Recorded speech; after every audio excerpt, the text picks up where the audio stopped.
সুপ্রিয় দর্শক, আমরা আমাদের আরও একজন দারুণ প্রতিযোগীকে পেয়ে গিয়েছি। তিনি আর কেউ নন, তিনি আমাদের সবার প্রিয় রোহান। তিনি যদিও আজকে ফার্স্ট হইতে পারেন নাই, কিন্তু তার প্রত্যেকটা পারফরমেন্স ছিল অনন্য, অসাধারণ।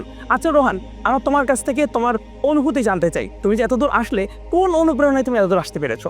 ধন্যবাদ ভাই আমাকে এটা আপনাদের সুযোগ করে দেওয়ার জন্য। আমাকে আসলে প্রত্যেক মুমিনের হৃদয়ে একটা বীজ থাকে যে একটা বার হলেও নবীর রোজায় জিয়ারত করবে, আল্লাহ তাআলার ঘরকে তাওয়াফ করবে। আর সেই বাসনা, সেই কামনা থেকেই সিরাত অলিম্পিয়াডে আমার অংশগ্রহণ করা।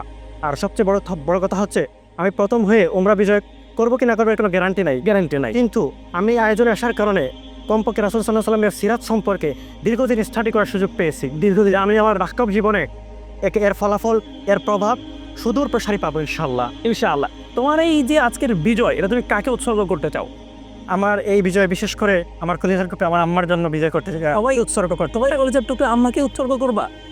আচ্ছা ঠিক আছে রোহান, তোমার সাথে আগামীতে আমরা আরো অনেক বড় প্ল্যাটফর্মে দেখা করতে চাই। সে পর্যন্ত ভালো থাকবে, সুস্থ থাকবে। আগামীতে আবারও তোমার সাথে দেখা হবে ইনশাআল্লাহ। জাযাকাল্লাহু খাইরান।